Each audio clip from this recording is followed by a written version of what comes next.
Nominate for your favorite podcast. There are 4 amazing shows I want you to consider for the People's Choice Podcast Awards, the longest-running premier awards event in the podcasting space, open to shows worldwide. You can vote at podcastawards.com and nominate the following shows. Writers and Illustrators of the Future podcast in the categories of education and storyteller drama. This show is based on the world-famous Writers of the Future contest created in 1983 by L. Ron Hubbard and provides writing tips and art advice from contest judges, winners, and industry professionals for writers and artists wanting to take their next step, along with the needed inspiration to keep on going. Next one, The Centralist in the category of politics and news. The Centralist is a much different news and political program.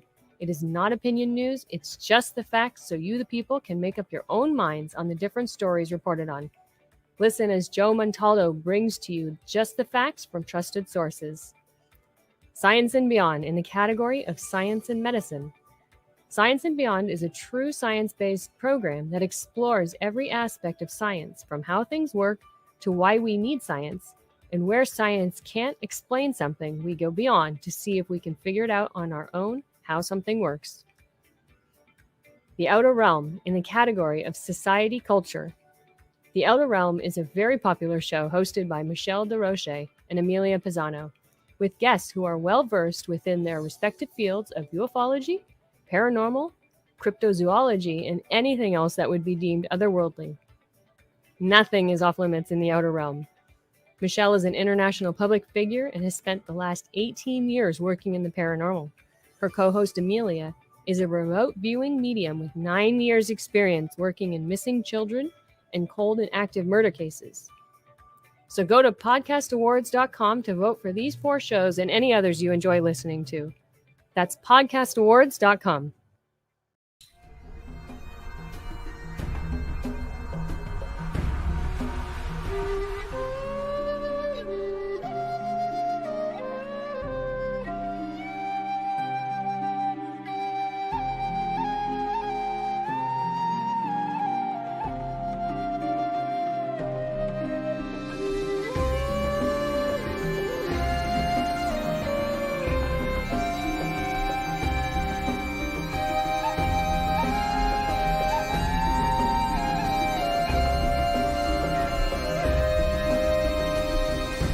Galaxy Audio presents Battlefield Earth, a saga of the year 3000 by L. Ron Hubbard.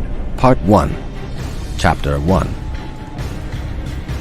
Man, said Turl, is an endangered species. Man. Peace. Yeah, no, I love that. Sorry, guys, I had to play that. If y'all go vote for us, you can go over and sign up at the podcast. I'm sorry, my brain. Anyway, you heard what Emily said. Go over and sign up. Or you can go by the UPR website and just click on all 5 shows are listed. There's actually 5 shows. Chasing Prophecy is actually listed too. You can go over and just click on the show. It'll bring you to the site, and you can vote. It's not a big fuss or buzz. We got 5 shows up, so go vote for us. Yes, we like having shows up for for podcast awards, and we've been up for awards. We were up for awards with iHeart. We've been up for awards with podcast. I don't know why I can't remember the name of this thing. But we're up for their awards anyway. And then we've won 2 awards in New Orleans. So, hey, we like winning awards, especially if they come with money or a trip to, wherever. I'm just saying, I like that much better. But anyway, welcome to the Centralist. Michael Angley's with me. Michael Angley's with me. We might as well start out with this. Because I see COVID is up 165% in California. In the footnotes of the show, you'll notice it says Michael Angley predicted this 4 wees ago or 3 weeks ago. Oh, yeah. It said, we talked about this on the show about 4 or 5 weeks ago. And Michael was talking about it, how the Delta variant's going to spread.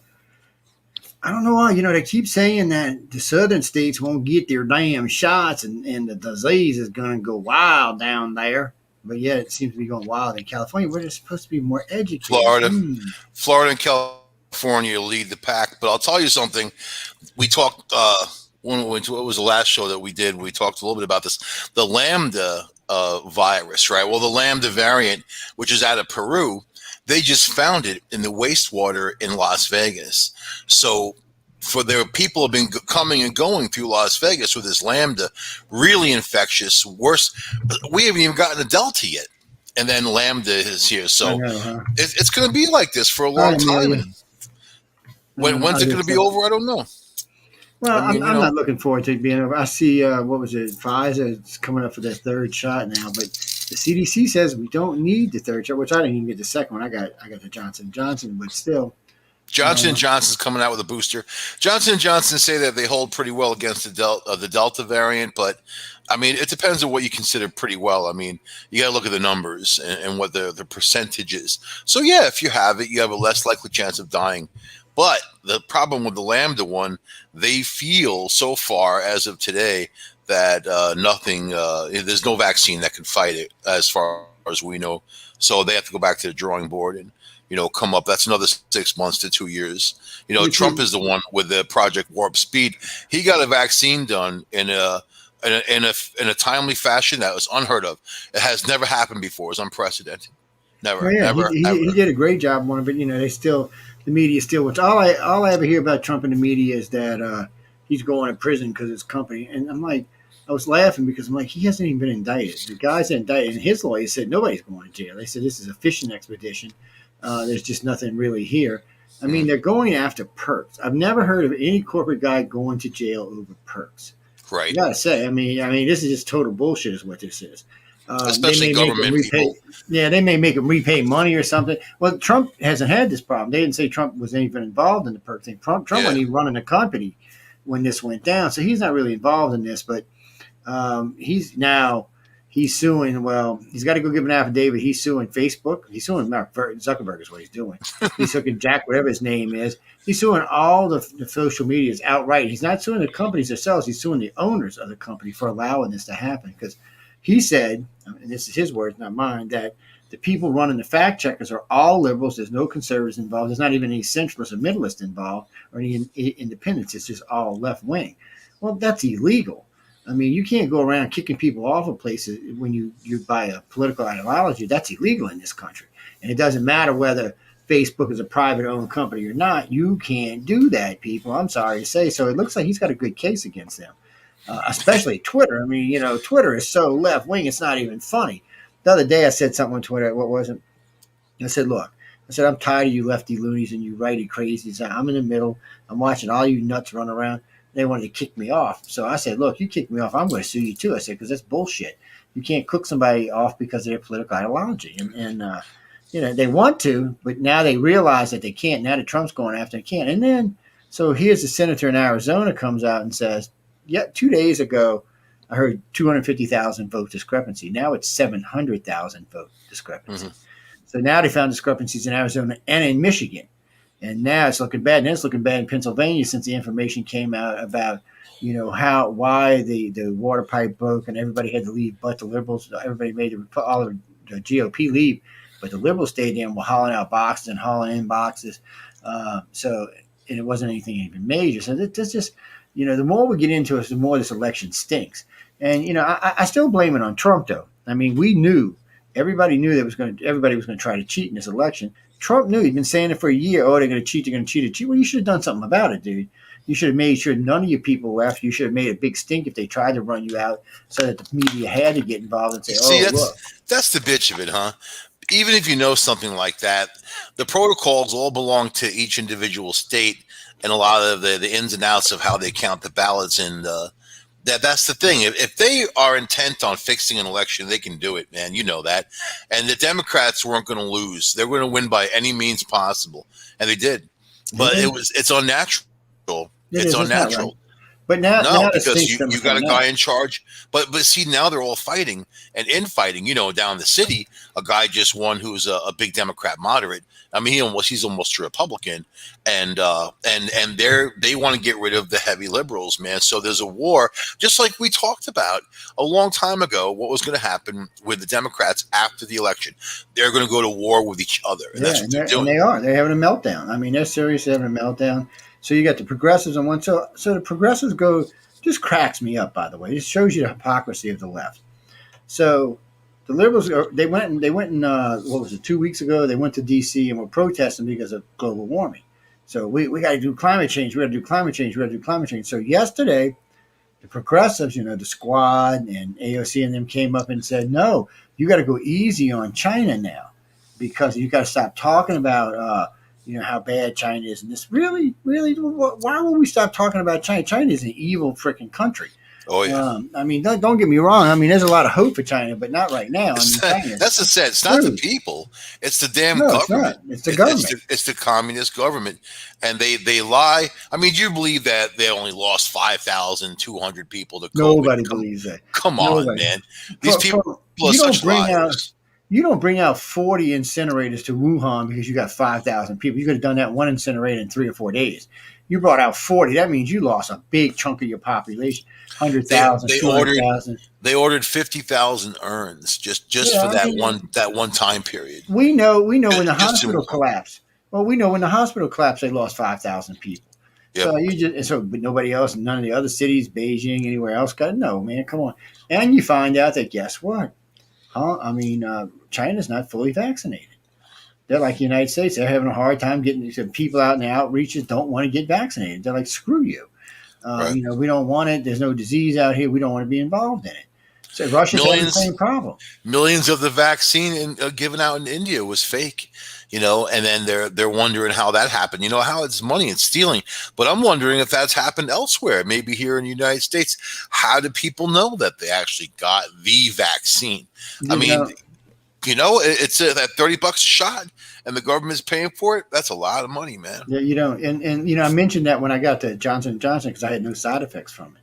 I said I actually said this to the guy at the Walmart. I said, I wonder if it's a placebo. He said, no, it's legit.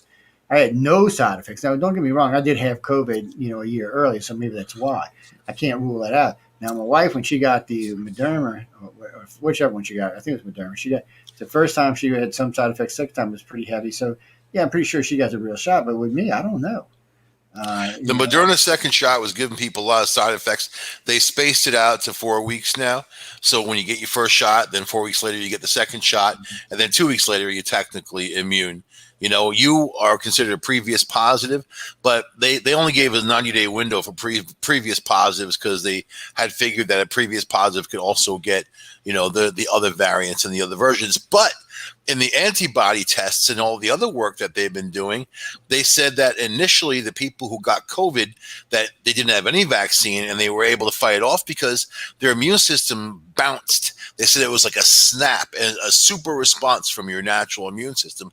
They said that the antibodies from those people would be the best to have antibody therapy and get away from vaccines and get away from pharmaceutical companies and all the other stuff. And England, they're trying to have a pill. They got 7 different methods now. They're trying to make a pill. So if you get COVID, you take the pill, bang, and it protects your lungs so you don't die.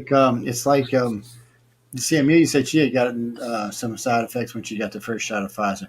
But the pill thing is like what is it they give you? Now, if you go to your doctor within 3 days of getting the flu, they can give you this pill or this shot, and bam, the flu's gone like within a day.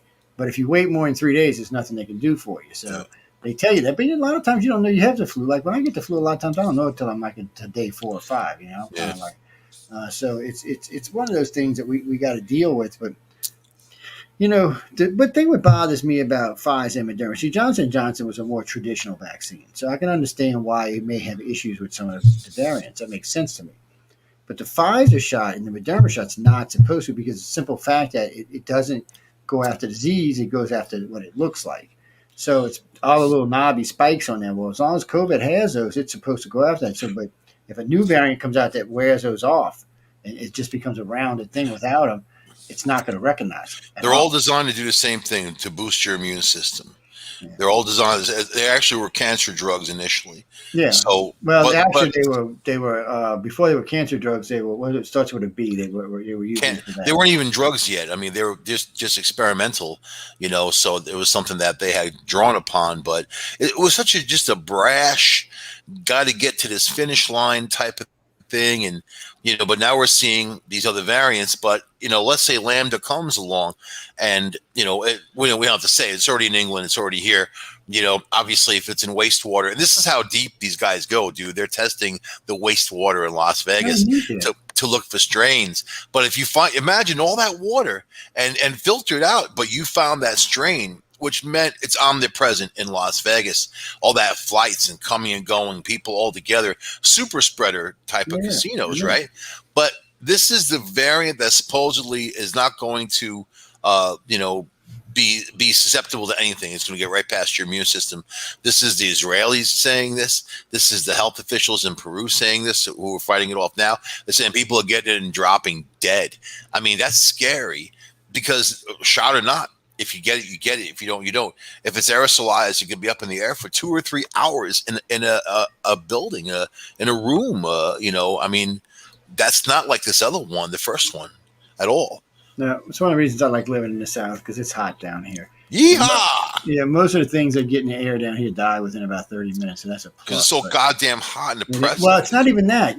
People don't realize, but humidity weighs stuff down. So if you've got like a COVID variant in the air, because it's the humidity's going to attach itself to it, it'll drop it down to the ground way faster than it will anywhere else. Well, like our friends in Canada right now, they're pretty heavy in humidity right now, so that's a plus. But we only have that in the summertime. In the wintertime, that goes away. There is no high humidity, maybe 40%, maybe 50%. I mean, right now it's 90% outside. So, I mean, you could sneeze and watch it go to the ground. It's kind of funny. Yeah. But that's now. Come wintertime, that's not going to be around. That's going to be gone. So you got to worry about all these things. And these types of things thrive on cold and dry. They like it cold and dry. Flu loves it, man. The flu can stay alive. Plain old flu can stay alive for a couple of days on a shopping cart. So imagine you push a shopping cart, then you touch your nose, bang, there it is. It's got access. I was listening. But COVID's different though. It's airborne. It's a whole different world. I was listening to one of the local DJs on WWL. It was either Scoot or Tommy Tucker. I can't remember which one it was. But so he talks about he first time he ever went and got the flu shot. He got the flu. He got it pretty bad too. He said, I've never got it since then. I've never got the flu again. And the doctor's going, man, that's bad information to be putting out to your people. He said, that's not how it always works. But the flu shot's usually it's about, 30-35% effective, maybe 40%. Usually it's not even that. I mean, the year before COVID came along, it was 22% effective. So odds are, even if you took the shot, you were still going to get the shit. It's just harsh. Now, my wife's been taking flu thousands of strains. My wife's been taking a flu shot for about 10 years, and it has been working for her. So I'm not going to tell people not to get it, but I mean I'm just saying it's like a crapshoot. What you're going to get now. COVID's got way higher rates, and that kind of bothers me. So the flu 20-30%, but yet COVID's 90% to 100%. Now, how in the hell does that happen? How come we can't make a virus to take care of the flu that's 90%, but we can make a COVID, which is a deadly killer, for 90%? It's just things like that always bother me because there's not complete truth in there. There's something going on with it. Jeannie, when you wrote in, no, I'm not telling you not to get. I got the COVID shot. I got the Johnson & Johnson. I recommend getting the Johnson & Johnson because it seems to have less side effects and it's one shot. But they do say that the Moderna and Pfizer are better. They have a better survival rate, they have a better rate of not getting in the hospital. So Johnson & Johnson last I checked was 63 to 70%.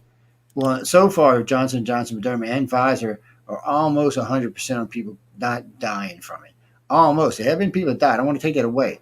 I don't want to sell out. There have been some cases where people die. Well, there's been some weird stuff like a lady got the Moderna shot just recently, but when she got the second shot, it paralyzed her.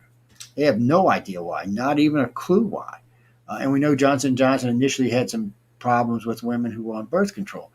That's a matter of fact. I was talking with Amelia and Michelle about that last night. I said, you should get vaccinated if you're in an area where it might be prominent.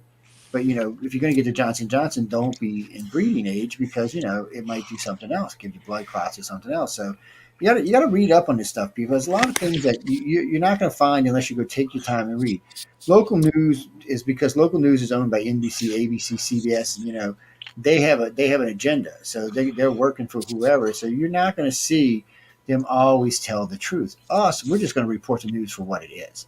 I'm sorry to say, but Michael and I are just going to give you the news. That's what we're talking about tonight. Michael's been working with these people with COVID for a while. That's why we talk about it. And he predicted the Delta virus 5 weeks before it hit everybody. So if he's telling you about the landing, when you need to get your ass away from it. So I would go in areas where you don't expect it. Now it's hard right now. It's summertime. The casinos are open everywhere. So maybe Saturday. No masks. For a while, a lot of people aren't wearing masks, and they're gathering together, big gatherings. But think about now. there's a group most susceptible now to these new variants are children. So it wasn't affecting kids as much, the original COVID. Now this one, the Delta one we're talking about is, and the problem is there's no vaccine for children from 0 to 12. They got nothing. And talk about super spreaders, man. They go to school, they go to camps, they're in large groups with other kids. You can't keep kids apart. It's very difficult. So that's going to be a whole thing. Then you're going to see a lot of community spread because of that. And we're going to see the rates and numbers go back up. But look at COVID this time last year in July. It's exactly the same. The same numbers, the same everything. And then right after that, July 18th last year was the big spike, man. Boom, it went right up like a roller coaster. This thing's alive. It's trying to stay alive.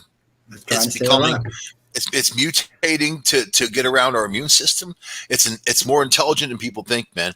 It's actually pretty alarming. The good thing about normal, this is, let me just say, the normal COVID virus mutates maybe twice in its entire lifetime, and that could be several years. This thing's mutated dozens of times already, and that's pretty amazing in of itself. It is, but in the long run, that's good for us. And what I mean by that, ladies and gentlemen, vaccines or viruses that mutate quickly usually mutate themselves out after about 3 or 4 years. So that's actually good science. That actually does happen. But ones like Michael was talking about, the other ones that go 1 or 2, 3 times, sometimes they can linger around for a decade just because they're really slow to mutate.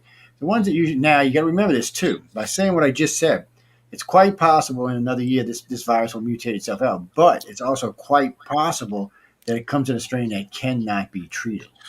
That's what they're thinking about the Lambda, unfortunately, and that's something that they don't even know yet because there's still, the information I see from the Mayo Clinic, and then believe it or not, I trust Israel for this medical information.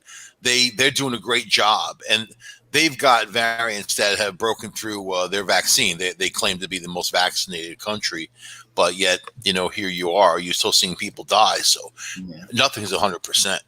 Now, like you said before. One of the scary parts and not scary parts about this is sometimes we get lucky, and a serious variant like that hits somebody and it doesn't kill them, and it shows a natural immunity, which can be used to treat people with. That's why when I first got COVID, because I got the really horrible strain. I got one of the worst ones there was. And it was so funny because, it really just whooped my ass. Like I said, I put my wife in the hospital for 11 days. The thing about it is sometimes they can take your plasma and use that to treat people. And I've been watching. I actually offered mine, but the doctors were like, no, it's been too long since you had it, which was fine by me. Don't take no blood if you don't need no damn vampire blood. I've been in enough hospitals not to want to be vampired out every time I go in. It's like when you stay in a hospital for a couple of days, like at least twice a night in the middle of the night, you got your arms, they're coming to get blood, man. It's just ridiculous how much blood they take. And in this case, these viruses are spreading. All we can do is hope that somebody comes up with a natural immunity, or one of these other companies comes up with a cure. Well, not a cure, but with a vaccine. And we got to wait and see. That's the problem. It's a waiting game. And Biden's administration doesn't seem to be as keen as Trump's was on getting to changing the vaccines. No, they're not at all. They thought it was going to be over, dude, and they were going to declare victory, man. They were sitting back waiting for it. Okay, we got the vaccines out there. We beat it. The Democrats beat it. This was going to be their war drum, right? Now the cases are going up like you wouldn't believe. All right, day before yesterday, I think we were at maybe 9,000 cases. It's been hovering 9,000 cases a day. Yesterday, 38,000 cases one day. So you're seeing the spike. You're going to see the spike in every state. Florida and California right now are the worst. Nevada's coming in. Texas is coming in. These states have a lot of daily positivity rates. And then other countries, not just us, dude. Look at Russia. Oh my God. So Brazil was fighting the Delta variant, and Brazil's got, they've lost thousands and thousands of people too, man. They're almost at our number, believe it or not. We had 600,000. Brazil is catching up. So, but they are now fighting the Lambda variant because they're right there with Peru, and then people just dropping dead. But they have to approach this like they approached the Spanish flu. Which was a bird flu back in 1918, and this is the last time we've had a pandemic like that. And what people do? They wore masks. They stayed away from one another. But there was less people back then. It wasn't as dense. It was 1918. There wasn't much going on. There was no air travel. So different circumstances, man. Now, people, what I like about this new map, let me get where I can see it better because I can't see it on that little screen. I can't see a dang thing on that little tiny screen. Well, they can blow it up. We old, man. Well, no, they can blow it up full screen now. I'm looking at it now. Blow it up. So if you look at the map, you'll notice there's dark blue spots all over the map. The majority of them actually right now are in Nevada and in California. But don't let it fool you, because if you look down across Texas right here where the mouse is, they're dark blue, and down here in Florida is as well. And then you got to look, it looks like a little spike up here and then up here in the upper part of New York. So you can see it. Now, you can also see spots, the white ones, where there's nothing going on at all. And then you see places like Louisiana and Mississippi where they're light blue, where there's still cases, but they don't seem to be booming yet. And I say yet because, like, we just went through down here. We had Essence Fest was in New Orleans at 4th of July, so we had a lot of visitors in town. And then, the casinos are all open here completely. I was just in – Linda and I went and spent a day in Vicksburg, Mississippi, 2 days actually. We went up there, and we went to these casinos. Now, these are older casinos. They've been around a long time. We got all new casinos down here because Katrina wiped them all out. But these are older casinos. We didn't even want to stay. The places were nasty. They were dirty. You felt like you were going to get some disease being there. I mean, really, you did. I mean, and look, I'm not hating on y'all Vicksburg up there, but still, man, y'all need to get your shit together and clean them casinos better. You would think they'd be sanitizing. Well, because the governor said, "Oh, it's gone now, and you're good." Nobody wearing masks. Well, that's what they said. 2 people wearing masks. Yeah, but they still had the hand dispensers out, which is cool. So you can clean your hands from time to time. People. One of the things I've learned since COVID started, I was always sticking my hand in my ear, scratching my nose, rubbing I don't do that anymore. My hands rarely get around my face unless they've been sanitized. For the simple fact that was one of the best ways to catch it. Now, you can catch it in the air, if you're there. Fortunately, like Mike and I was just talking right now, the air is real heavy here right now, so it's coming down off the air real quick and settling on the ground. So you have less chance of catching it. Vegas, dude. Imagine in the casinos, no open air, just people inside smoking cigarettes too. On top of that, Vegas, man. Yeah. But thousands of people inside all together, breathing the same air. And then they found the Lambda variant, they found the Delta variants there. These are people who are coming and going, and they're going to bring it back to wherever they came from and spread it there too. So, and then keep in mind, right now, there's less testing. They took down all these testing sites. In the poor areas, there's no testing anymore. So this thing is going to plume. And by the time they say, oh, my God, I can't believe what's happening, it's going to be too late. And we're going to be playing catch up like we did last year. Now, this map right here is just male, female. And you can see the real spike here was in January 21. It's come down to here. But Mike's right. If you go back to July, you'll see here you are, July 20, right here. You can see the spike already starting. So we're down here in March, and then here's May. We start going up. Boom. Here's 4th of July. We go back. Oh, look like we're going to settle down a little bit, and then bam, we up through the roof. Yep. So you're going to see this, people. All I can tell you is don't drop your guard. Is the best thing I can tell you right now. Act like it's still going on. If you don't want to wear a mask, fine, but pay attention to your environment. That's like people need to get vaccinated. Yeah, they need to get vaccinated. Yeah, I hate to say it, but you do. At this point, I think you're going to be safer. Now here we go. Lovely map here. If the Lambda is purely can get around vaccines, that's something other. You know what I mean? They're making booster shots as we speak for the Johnson & Johnsons, for the Moderna, for Pfizer, and that's going to be readily available. What they said, maybe around September. So I mean, not too soon, a couple months away. But it depends. It's a race. You got to.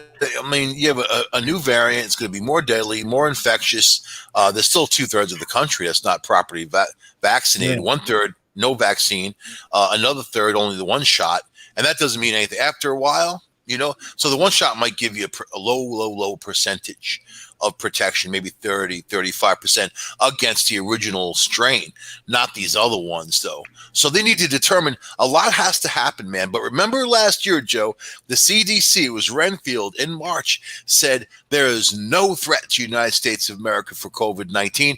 We have nothing to worry about, nothing. And then thousands of people died. We lost almost 600,000 people since then. Yeah, we're at 604,000. So I'm looking at this map now. Ladies and gentlemen, what's interesting about this map, it does prove the vaccinations do kind of work. Because you'll see here, it says last 30 days, you see a spike. But here's the last 30 days as well in deaths, and you see it dropping significantly.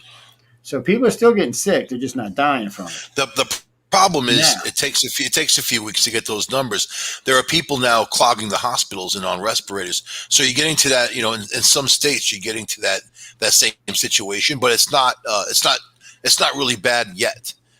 But if Lambda comes along and is more infectious and yada yada yada, does all these things, that could be a whole game changer.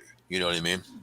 Now, according to this, 67% of the adults in this country have been vaccinated. That may or may not true. I'm thinking first shot. I don't think all of them had their second shot. Right. Half of them are properly vaccinated. 1/3 of people are so-called properly vaccinated. The other 1/3 only had the one shot and they didn't go back to get the other shot. Then you have another third that has no vaccine whatsoever. Now, 33 million people in this country have gotten it now. Currently, 26,000 people have. So it's 26,000 new cases, 300 new deaths. Well, we'll say 293, but still. So we're pumping through here, guys. We're going through these charts. We're just showing you where we're at. So next week when Michael and I come on, or 2 weeks from now when we come back on, we're going to be doing this again. Now, if there's a drastic spike, we're going to tell you, look, you should have been getting vaccinated because, this is where you are. Now, some people don't need to because some people are in areas where they're probably not going to see it or they're retired and they're not going to be around, things like that. But if you feel like if you're going to do a lot of traveling, it's best to get it. Yeah, just get the shot. Go for the Johnson & Johnson. It's a one-time deal. I talked to a lot of people about it, and I've never heard anyone tell me there's any real side effects to the Johnson & Johnson. Yeah, I didn't experience. Now, this is interesting. Last 7 days, 34 cases. That's it. 7 days at 100,000. Now, here's January 21st of 2020. You're actually seeing 10,000 out of every 100,000. So, yes, we have made progress, but we haven't wiped this thing out by any means. And I don't want people to get feeling all cozy and safe and thinking, hey, look, we're good, because we're not. We're still in a position where you need to be paying attention to your environment. And if you don't feel comfortable with the shot, I'm not going to tell you to get it. But all right, these are my numbers. So yesterday there was 36,990 confirmed cases in the U.S.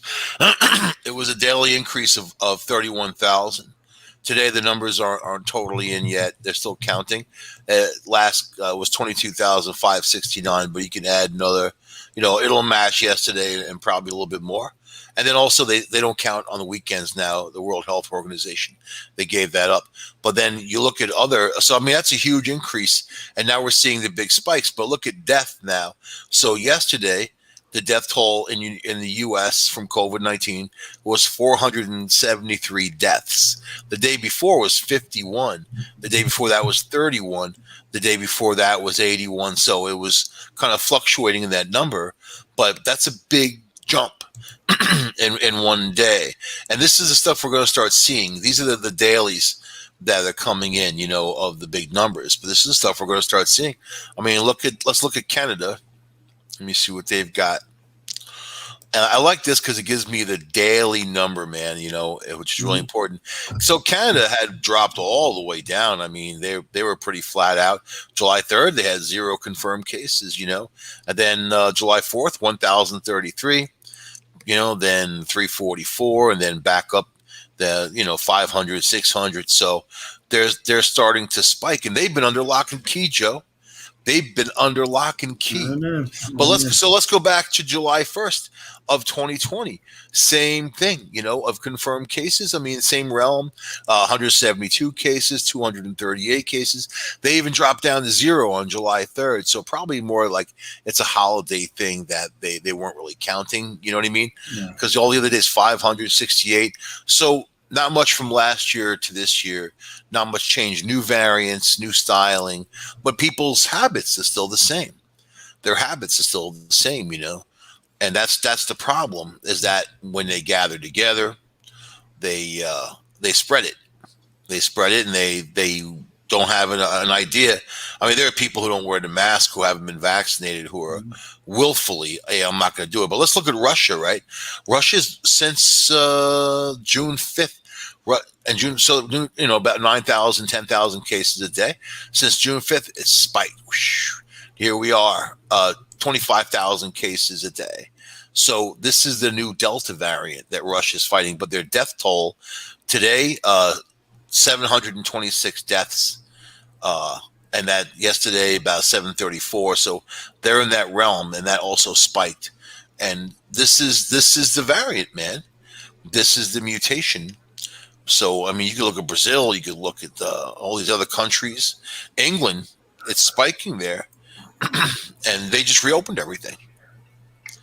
This is the Fiona hour, man. She decided she wants to be on TV. 31,977 in England today. New cases. Let's go back to to June 5th, 3,000 cases. But this was the Delta. So they got May 17th, they had 0. So the Delta variant took control. They went from 400 detectable cases to 800. So now you see they've been increasing about 3,000 or 4,000 per day on an increase. So, yeah, they were. Somebody just sent me this one. That's the. What are you doing? That's the different variants in different states. They got listed, but I have no idea which one they are. Let's remind people that it's not that COVID will kill you or not. I mean, there's a chance anything can kill you. I mean, if you look at the percentages, it's what it does to your body, what it does to your lungs. I've seen them take people's beautiful, healthy lungs and destroy them, and then they lose 30-40% of their lung function for the rest of their lives. Maybe it's not something that's going to go away. These things are irreversible, so they could destroy your other organs, your kidneys. It goes after, but now the Delta variant really goes after people with diabetes. That's on number one on the Delta's list. It's going after people's skin. It's causing huge lesions in their skin. And it's got new symptoms, different symptoms. So all these things have to be accounted for, man. And man, I see the WHO is forecasting a spike. So CDC isn't, but the WHO is. So I'm looking at these numbers here. So we're at 4 million deaths worldwide. 186 million corona cases, 170 million recovered. 528,540 deaths in Brazil. Yeah, they're catching up with us. That jumped. You know what? Well, it took maybe a month for them to get up there. I mean, it's crazy that Brazil looks like it's going to pass us by. Well, they're forecasting where we are right now. They're forecasting roughly 400,000 cases a day for July worldwide. That's a lot. That's not anywhere near being under control yet. July 9th, 1,648 deaths in Brazil. The day before, 1,007. I mean, so you look at a week there, they lose 10,000 people, 10,000 dead bodies, man, in a week. That's not even, you could have a war and not lose people like that. No, that's true. 10,000 dead bodies in a week, man, and they have to burn them. They have to have mass graves. Brazil's not really all that big. Actually, Phil, to answer your question, the largest spike in the United States was after Joe Biden got in office, not while Trump was in office. You can see it for yourself. There it is. This is 62,000 new cases yesterday in Brazil. So far today, they're logging in 54,022. So, 60,000 cases a day, and that's them. And so those people are going to spread. Now, let's talk about the spread rate, right? Where the original COVID, we regarded that one person can spread it to 2 to 3 people, and then those people will go positive, right? Even though they can expose lots of people, but that seems to be the number. This one is 1 in 7. The Delta I'm talking about, not even the Lambda, which is even more infectious, they're saying. But man, oh man, it's like not giving us a break, and people think it's over. That's mind-boggling. And see, this map right here is deceiving. Now, this New York Times put this out. Now, we just got through telling you that New York, California, and Florida all had spikes in them. Now, if you notice, that's not what they're showing this map. They're showing Missouri and Arkansas is where, and Colorado is where all the spikes are. Dude, this you know whole what? section of California has a major spike going on right here. This is the second time that the CDC had people put their guard down on purpose when they said in March last year that nobody had anything to fear of COVID-19. And then here we are, 604,000 people dead, 604,000 families that have been torn apart or distraught by this. And when the CDC gave misinformation, where meanwhile, other people were saying no, it was opposite. I mean, I started seeing these little stories pop up in this Chinese. I use this thing called Tencent, which is they're kind of a conglomerate, but they do reporting for hospitals in China. They're also tied into the universities. I saw in the Wuhan area where they even. I mean, you can look back in the show in that late November. There was a story about a worker at the lab there who got bitten by a bat, and this story was in the South China University. It was in their magazine. It was like in their paper, but Tencent published it. But anyway, I mean, here at UPRN, we were reporting this from November 2019. Yeah. When the first, and I saw those outbreaks went from 12 to 48 people to 450 people, and then it went crazy. So on New Year's Eve, I did a show. If you remember, I did a show New Year's Eve, and we did a show New Year's Eve. That was the first death of what we know of what China reported anyway as COVID-19. Okay. And then what did we say? What I say? It was going to be a very challenging year of man-made disasters, man, and actual disasters. It's actually been a challenging 18, 19 months is what it's been. And it's strange, but it's weird. Like I was thinking about Zach smokes cigars.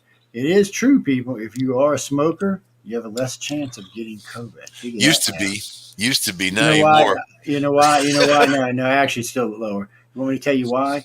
Because nicotine coats your lungs and it makes it harder for the vaccine to get in there and take hold. It creates a layer over your lungs. Yeah, the CDC actually came out and said why finally. They finally figured it out. And that's what it was. You ever see somebody smokes in their house? After a long time, you'll notice the walls get discolored because there's a layer of nicotine that gets on everything. That's what was protecting them. And yes, the overseas labs all agreed that if you are RH negative, you do have a lesser chance of dying from COVID. Even though the U.S. tried to say no, all the rest of the world said yes. So you got to watch now, because if it came from Trump, they would immediately play it down. But then the rest of the world's going, no, don't play it down. It's the truth. Several studies did in Europe, and Europe came back and said, no, it's true. That is true. Listen, if people want my advice, I'm going to tell them to do this, man. Wash your hands with soap and water. Throw hand sanitizer away. There's going to be a microbial war going on with bacteria from hand sanitizer.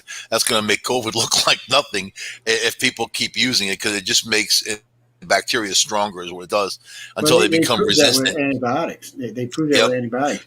The reason we become resistant. They become resistant to all. But do the soap and water, use your mask. Don't go in big groups. If you're with groups of people that you trust, it's different, man. But I'll tell you, this is a war, man, and it's something that you really just going to have to kind of hunker down. But I don't get the CDC. They're giving the opposite direction of what they should be doing, when other people are out there saying, what are you even saying? But they did this before. They did it before, and politicians got an enormous amount of power because of this pandemic. Yeah, but they're losing it quickly, and it's bothering them. Oh yeah, man. The purple and the red states, they're through it. They're through it dealing with it. And they pretty much told Biden, you can do whatever you want. We're not going back. England did the same thing. So did Germany. Like, well, Biden wants to go door to door, man. Did you see that whole thing? The last time I heard somebody going door to door was the Nazis going around taking people's guns away from them. I'm just not thinking that's going to go over. My cousin said exactly the same thing earlier today. That's weird, man. Yeah, because that's what it is. And Biden's trying to defend it. I heard him on TV today trying to defend it, but there is no defense for that. You can't go knocking on people's door and tell them they got to take a vaccine. That's a big, especially one that hasn't even been approved by the CDC. Y'all forget this is a temporary thing. This is not got full approval by any means. And let me say that my cousin, he's just not some crackpot. I mean, he was in the Air Force for 26 years, and he was a colonel, and he actually he ran a base. I mean, and he was also Office of Special Investigations for many years. So, when he says something, I kind of take it like, wow, because he's very thoughtful in the structure of what he thinks about, and he sees what's going on out there, and also the power. And there's people out there that love power. They love power, man. Christian, the reason I got vaccinated originally was because of my customers. See, we had special dispensation because I own a maintenance company, and we had several properties that we handled and several businesses that we worked for. So we still had to be out in the field. So it made our customers feel better that we had been vaccinated. This is the first thing they asked you, have you been vaccinated? It's like, yeah. We were still wearing masks, mind you, but we told everybody, yeah, we had been vaccinated because it made them feel better. They were worried that we might, because, I mean, come on, we're in, every day. I'm in Lowe's, like yesterday, I was in Lowe's 5 times, Home Depot 3 times. I was in different businesses. All over the place. So, I mean, and I was in other homes. So you never know where we're touching or where we've been. So, yes, you got to be careful. And in this case, I want my customers to feel comfortable. Whether they're vaccinated or not doesn't matter to me. I want them to know that we are, and they don't have to worry about catching it from us. And that's all that really matters, because then they can relax and let us do our job. I had one lady walking around, you sure you have been vaccinated? Yes, ma'am. Would you like to see my card? She actually said yes. And I flipped on my phone and said, here you go. She's like, oh, thank you, sir. And she instantly got at ease and went back and left me alone, let me do my job. But nothing. How do they know that's real? How do they know? I mean, you can print them up, and most of them are written by hand, So how do people know that? It's just for reassurance, It is. It's just for reassurance purposes. Now they're trying to make some kind of passport and augment things. Go either. Too many states have already made. 35 states have passed laws now that you can't tell people they have to have the shot, or you can't ask them if they've been given a shot. Because I remember when Delta told Atlanta, because Delta's got a big hub up in Atlanta, they were like, "Oh, well, we're gonna make the passengers show us a shot." And Atlanta said, "You can leave our state, our city." And it's it's the second biggest hub in the country. So they were like, "Oh, well, never mind. We're gonna let them on board because people aren't gonna go for that." The U.S. has 601,231 deaths so far, but look at India. I mean, they went to 405,939. They did half of that within 5 weeks, 6 weeks. Yeah. I mean, if they don't slow down, they'll pass us up. So, I mean, and they're burning bodies. I mean, I looked it up. I looked up the size of this is how crazy I get with research. I looked up last year the size of smoke and how big COVID was, and if COVID could ride on smoke and get further away, and because it could live for quite a while once it's outside the host, several hours. They were saying 5 to 7 hours, maybe even longer.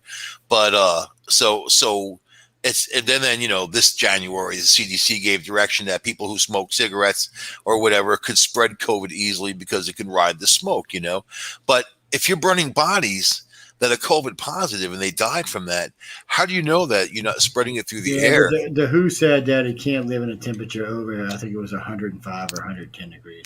If you believe that. Well, no, nothing can. There's no.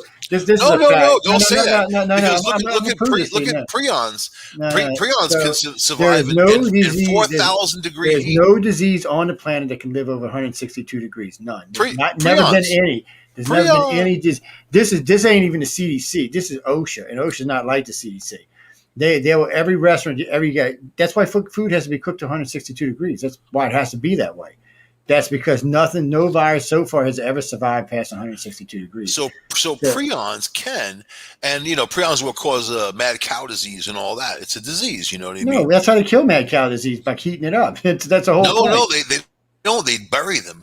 Then they got to bury them on the farm too, because they can't put them anywhere else. I mean, they can't burn them because they discovered that they can survive. I have to argue with you with that, because one of the things we were taught is if something comes in, that's why, because the mad cow disease, if a cow comes in, it has to be cooked to 160 degrees because it kills it. They already proved that. I don't know where you got that from, but they proved it. So far, nothing on this planet can survive because it disintegrates it. That's why. There's nothing that really is stable enough that it's not going to disintegrate at that particular heat level. And even if it's not that, at 200 or 240 degrees, nothing surviving that. Not even metal surviving that. Prions resist digestion by protein-cleaving enzymes, may remain infectious for years when fixed by drying or even chemicals, can survive 200 degrees centigrade heat for 1 to 2 hours and become glued to stainless steel within minutes. And they're resistant to ionizing radiation. That's pretty intense. That's not what OSHA says. OSHA don't agree with that. Well, OSHA's the one that goes around and shuts. No, OSHA's the one that shuts the plants down. That's who does it. OSHA should understand that about OSHA don't play around. Oh yeah, well, OSHA doesn't want to talk about mad cow disease, dude. The FDA fought very hard. The Cattlemen's Association and the FDA, that was a war because it caused the Creutzfeldt-Jacobs disease in people. Yeah, but there's also that's why the FDA turned it over to disease and scrapie in goats. Chronic wasting in deer. And now there's a big problem in the deer population. They don't want to talk about any of that stuff. Oh no, that's Mississippi just got through wiping that out, man. We had a big problem there for a while. You know what? People they got far away from it because they don't want to talk about mad cow. They will shoot you out of a cannon if you start talking about mad cow. The deer population got so big in Mississippi and Louisiana because nobody hunts hardly anymore that they actually had to go in and started culling them. Man, they were mass burning them too. They had to go color like. Well, people in New Jersey, they went to that racetrack, man. They were eating hamburgers, and they all got mad cow disease at Creutzfeldt-Jacobs, man. I mean, that's encephalopathy. That's encephalopathy, man. It makes your brain swell, and it looks like a sponge. That's why it's called spongiform encephalopathy. Yeah. When you go to like a normal restaurant, nobody cooks it that long because they'll ask you, "Do you want it medium rare, cooked well?" You don't know where the beef comes from. And to get a burger to 160 degrees, you know how McDonald's does it? They have a press.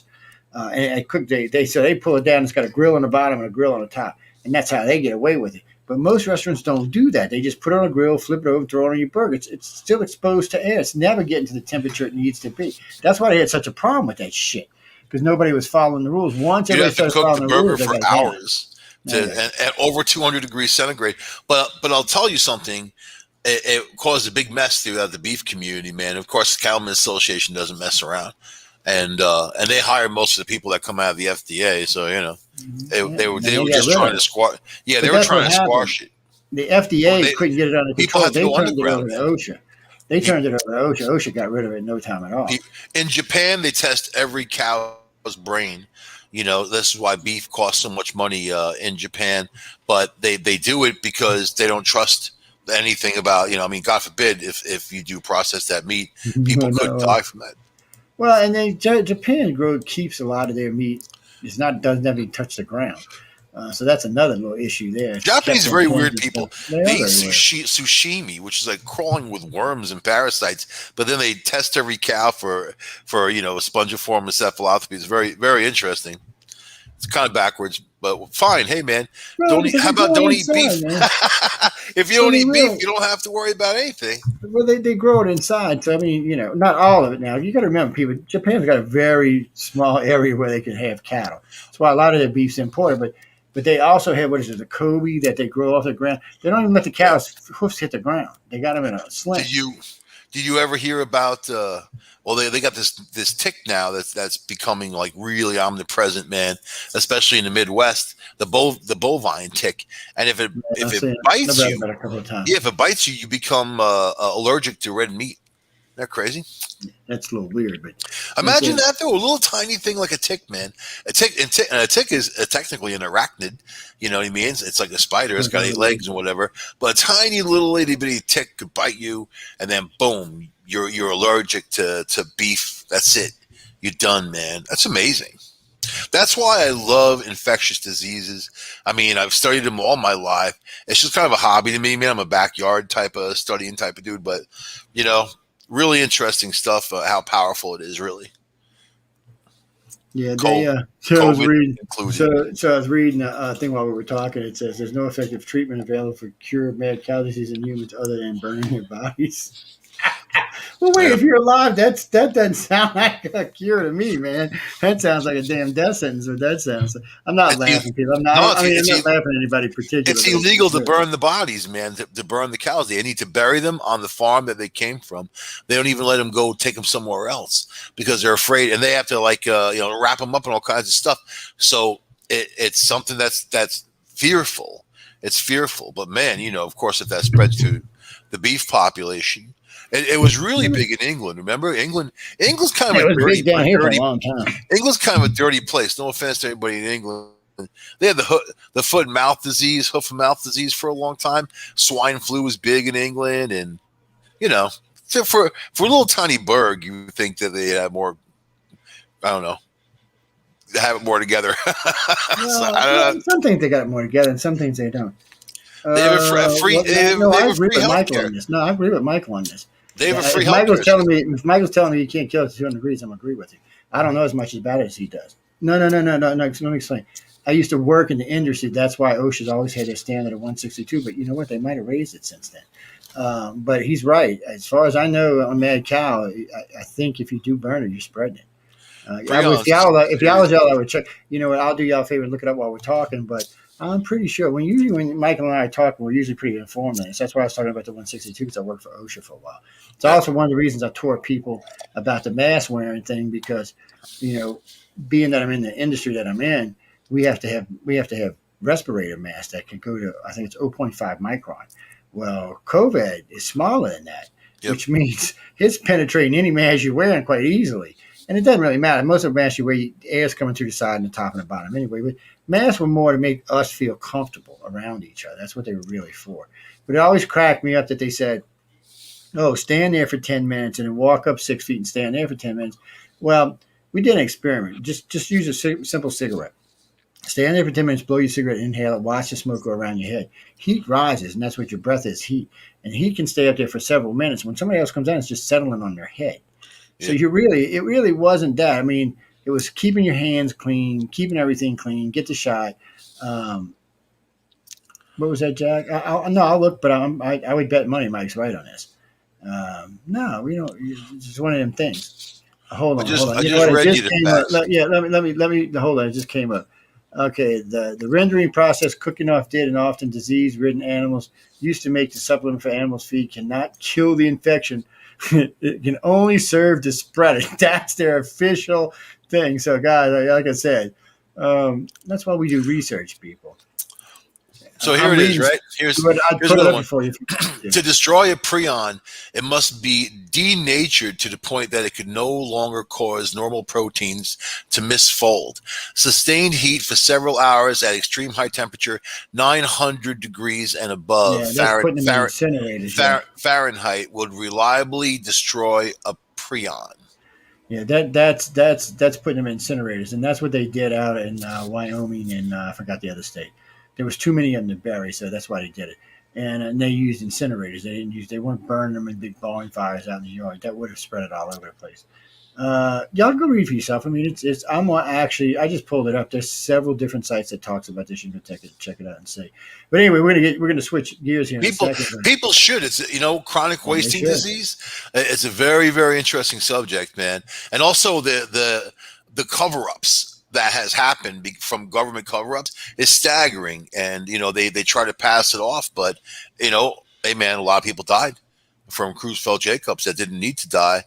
And then, I don't know, just the whole system, you can go on YouTube and find people who worked in the meat industry who freely talk about it now, of what they had to go through and the government, pushing to keep it quiet.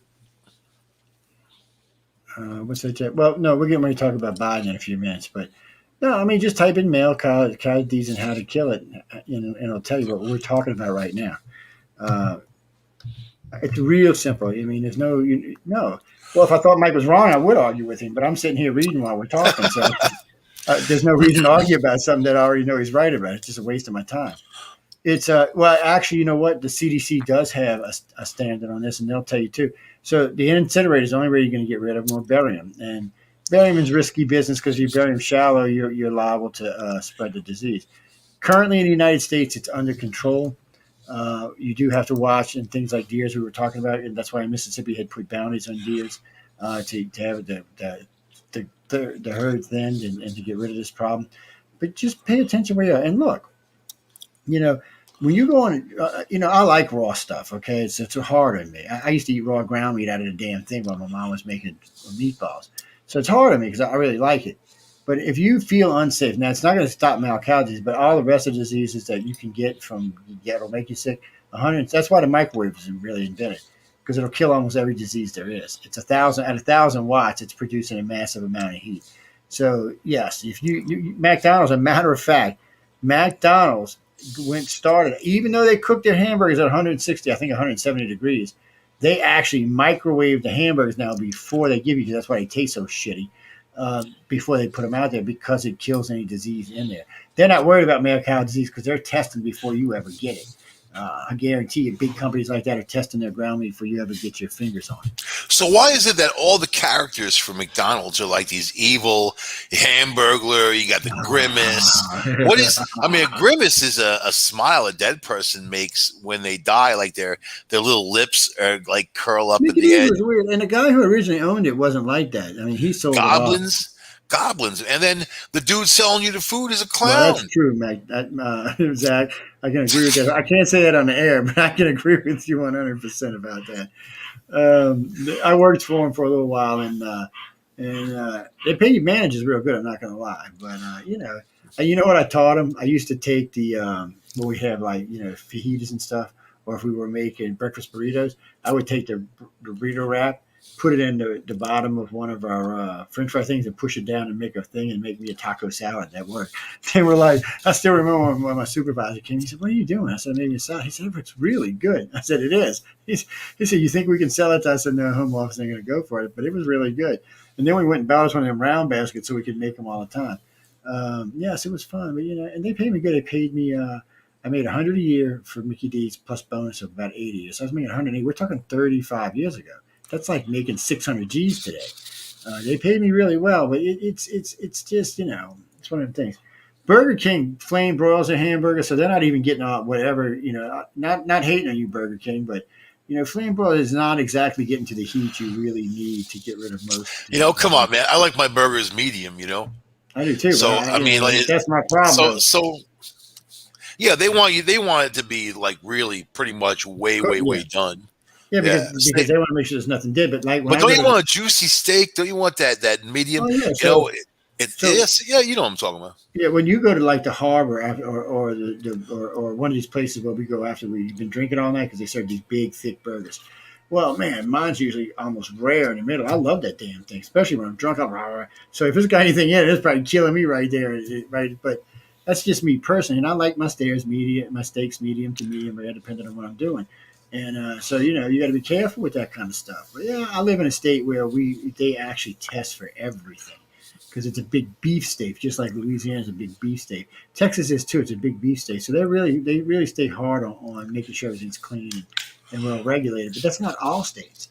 A lot of states aren't like that. And a lot of states are buying beef from other states, and they're just and they're buying the cheaper cuts because they're trying to get it in, and you don't never know where that shit's been or what's been on. And so it's always good to know your source. It's important for your body to encounter bacteria just to be able to fight it off and be strong, Y'all remember when they came out against the bacterial soap saying that it's making kids and people's immune system drop down just like taking too many antibiotics? Absolutely. Yes, that's part of growing up is the body gets exposed to stuff and the body becomes immune to it. But if you don't give it a chance to, oh man, look, Fuddruckers had a good burger, man. They used to have it. Well, there's no more down here, but they used to have a good burger. And see, theirs was like medium, so it's always a little red in the middle of it. I mean, that burger was about yay thick, had that nice salty bun on it. Yeah, it's good stuff. For me, burgers on the run. I like Five Guys, man. I hear In-N-Out Burger is the best. I tried to get it in Utah, California. In-N-Out Burgers aren't that good. It was the middle of COVID. There was a line going down the street, and I don't have that kind of patience for a damn hamburger. They're really not that good. I mean, don't get me wrong. They're not okay. Let me be honest. In-N-Out, isn't that good? Is that what you're saying? Yeah. Let me be fair. They're a decent burger. But I come from the D South where, California. Wait. All right, dude. Is, man. I'm going to cut you off right there. 0 to 10. I'd give him a 6. 10 being the best, 0 being the worst. Where do they rank in your 0 to 10 burger? I give In-N-Out a 6. Yeah, yes, that's decent. That's halfway. That's decent. So where does McDonald's rank? I actually know but in case y'all didn't notice, I know the owners of Five Guys. Five Guys, I give them about a 7.5. Five Guys, actually, this is so funny. They used to not be in the burger business. They used to be in painting business. They were Five Really? Guy painters, yeah. And then they got enough money that they opened up the burger business. So, but they got really good fries. I like them damn salty fries they got. Oh, the fries are great. They make it different out. Yeah, and they're always packed out there. You see Chick-fil-A, the guy, I don't even try to get a Chick-fil-A anymore. I've never had it. But I don't. As chicken goes, I give it about a 6.2. But It's you not can't get around in. where I am. It's religious, man. The place has always got a line wrapped around it for 6 miles and shit. Wow. So, Well, it means it's good. Oh yeah, well, not necessarily. It's a 6. No, it's no better than Cane's. I don't know if y'all have Cane's where y'all are, but we get Cane's. Well, we have Cane's. This was named after a dog, by the way. It's this business that opened up. They got good chicken. They only got chicken nuggets though, and chicken sandwiches. We got this Not place chicken called nuggets, chicken strips, but we got this place called Cocaine's. Yeah, It's Coca-Cola, and you know. it's but anyway, yeah, it's funny because my aunts and them grew up in the Coca-Cola that had cocaine in it. Oh, I didn't. I'm a little. I missed it by just a couple of years, but they did. And I used to wonder why they get so hyper and shit. Now I understand why. Oh, no, so what about Hawaiian burger? I never had a Hawaiian burger. I never had one of them. You know who makes the best burgers? Honestly, are diners. You go to a diner and you're going to get a great burger usually, man. I mean, and they're big. They do them right. They do them how you want them, and they have the big onion rings or fries. I love a diner, dude. I love eggs at a diner, and I love burgers. See, Louisiana is kind of unique. All of our bars, not now, but when we started doing this, all of our bars are required to serve food now.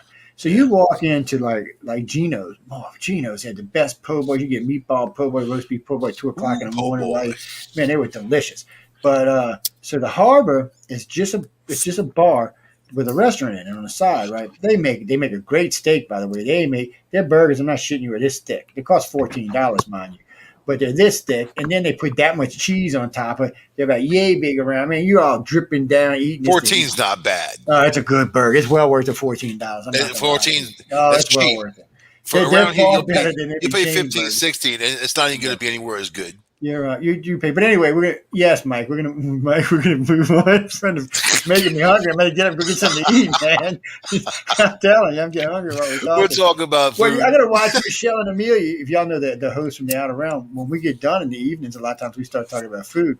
Like today, I put a muffalata up today. I didn't see that from Central Grocery. Central Grocery is a 115-year-old place in New Orleans. They bring in all this stuff from Italy. They always have. In the old days, they used to serve in the poor days. So a nickel, you could get a loaf of French bread this big with roast beef debris on it, and that's what they used to feed the people like digging the canals and building the levees and stuff. And they also put the ones with French fries on it now. But they make a muffalata that's this big around. It's about this thick. Some bitch is just fabulous. I posted one earlier on, I think I put it on TikTok. It's probably on Facebook somewhere too. They are good. Amelia stuff. sent me a bunch of pictures from Canada Day of all this food that she made. Oh, my God. Yeah, she's always cooking, man. It's amazing the girl ain't 500 pounds. If I was with her, I would never even leave the house, man. I know. She's like, I'd never leave the house. I'd make her happy. I'm going to send you one. Next time I go, actually, I was talking with Jack when I was down there today, and I said, I want to send one to one of my friends in Canada. This isn't going to cost me anything. Yeah, he said, I don't know. He's going to check into it because since it's food, he don't want to get in trouble because, like smuggling diseases in the cow. I don't know how that works. So he told me he'd let me know about it, though. So next time I go down there and see him, I'm going to find out. I'm actually considering starting a straw smuggling business into California, man. A coyote smuggler of straws. You think I could be lucrative? Because, a straw is a beautiful thing, man. And the fact that they're outlawed, you got to use a paper straw. They're horrible. They taste horrible. They fall apart. They're just stupid. Paper and water don't mix. No, that's why in the old days when they made the paper straws, they used to dip them in wax and give them to you like that. Oh, no, now they got stainless steel, but then you can't clean them on the inside because there's a little tiny straw, so they go kinds of bacteria. You got to buy one of them little weird brushes like you use to clean your pistol. You got to get one of those for. But anyway, we got to get into some Biden stuff because we got to talk about crazy Joe Biden. I'm just saying it's crazy. Yeah. So I heard today the business groups are bashing Biden over his new executive order targeting what they call anti-competitive practices. So he passed a new bill to whoops, sorry about that. I lost the whole screen there for a minute. Shit. Damn. So he's going on and on about this. He wants to pass this bill, or he's passed this bill already, So these companies are like, wait, you're making it easier for China to compete. Don't you hate China? You're American. You're supposed to hate China. Oh, are they giving your son money? I mean, these people are pissed. They are just high. They got big businesses. Whereas Trump had trouble with big business because Trump was a maniac. But Biden's now having it because Biden's acting like he's like, well, a communist. He thinks he's Xi Jinping. That's what he thinks. I mean, wanting to go give people shots in an arm at their house, put an executive order on companies that they got to do things. He really does think he's Xi Jinping. And I warned you right in the beginning, he's not what y'all thought he was. I said, look, the man's got something to prove. He was so pissed. If y'all watched him under Obama, he was pissed all the time. He's always walking around like, always. He was pissed. He thought he should have been president. He thought he knew more than Obama, which he probably did because he'd been a senator for 35 years. And Obama made a lot of mistakes, but Biden should have been there helping Obama not make those mistakes. But not what Biden wanted to do. Biden was jealous. Now, Biden got to be president now, whatever terms, however he got in there, and he's going to show you people that he knows what the blink he's doing. Even though today I seen him with a picture like he was like this. Let me take my glasses off. He looked like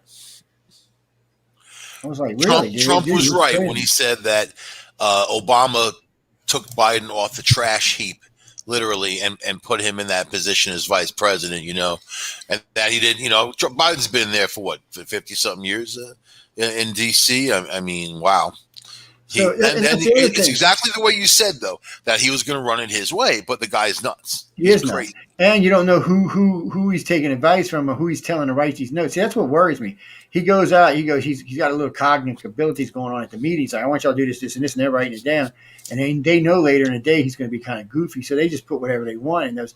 I have never, I'm 58 years old, I have never seen a president or a guest of a president have footnotes on your lap while they were talking. That's crazy. That's like an insult to the guy next to you. Oh, well, you're not important for me enough to remember. Like, come on, man. Dude, get your shit together and step down. And then I'm calling Kamala Hillary, Jesus. All of Kamala's staff is basically quitting on her, saying she's a mad woman, she's insane, she's a crazy bitch. And that's why I'm attracted to her, man. I figured it out. God, nice got a crush on Kamala. Because she's crazy. You just got a crush on her because she's got kahunas, that's all. I'm attracted to crazy women, man. Yes, you are. Would you know that? He is attracted to crazy. He's not the only guy. I can prove it. I got to try. You're not the only one I know like that. I know several of my friends are like that. Yeah, several of my friends are like that, too, that they're attracted to crazy women. But they're attracted to me. One of my good friends is he's always he said he's got this thing about crazy redheads. He's just I always tell him. I actually had a dream about 12 years. Dude, I said, crazy redhead's going to kill you. You better stop it. And one I'm trying to put a knife right through his shoulder. Right there, just whoosh. I was like, told you he's trying to kill you. We used to party across from this a mental institution called Creedmoor, right? It was in Queens, man, and there's a park across the street, so we go there and drink at night with everybody else, from the clubs, like after, like way late, right? So all these women were like looking out the window at me, like, "Hey, baby, how you doing?" Like yelling. This is like 1, 2, 3 o'clock in the morning, whatever the hell it was. "Hey, baby!" My friends are laughing because they know that crazy women love me. I would do very well in a place like that. Guys and girls, I want to introduce you to the woman I cheat on my wife. Hey, with, baby. Okay? Shh, y'all can't let her know this. I cheat with this woman. I want to introduce you. Her name is Martha. She's very pretty. Do you know that? She is. Don't point that gun at me. But in her heart, she's a bitch. I just want y'all to know that. But that's Martha. Now that's Martha. I'm getting ready to buy Martha a mate called John. It's a 45 cal. And anyway, we're gonna wait. I thought about a 50 because I was talking to Mike the other day, but we're not get into that tonight. It was a Desert Eagle automatic, which was kind of strange to start off. I still like the 10mm Glock, man. I think they're beautiful. Yeah, Glocks are okay, but Glocks can't shoot as straight. Accurate, but 10mm is such a beautiful round, man.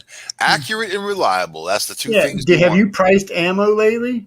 You better just go on with yourself. 80 cents a piece. Yeah, that's cheap shit ammo. You're getting good stuff like the double grain. That's gonna be. I'm saying just for plinking, Yeah. Target now shooting. That one I can get anywhere from 40 to 60 depending on what I use. 147 grain in it, not the 115 because I don't like it. But the new cal I'm getting is going to be 246 grain. They're about $1.05 a piece.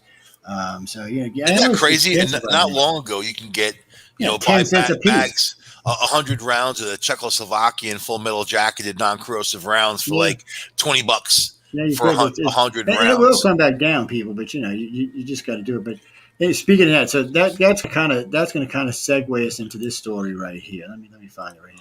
Man walks Shooting. up and shoots a couple dining at the Houston Aquarium, then turns a gun on himself. All Damn.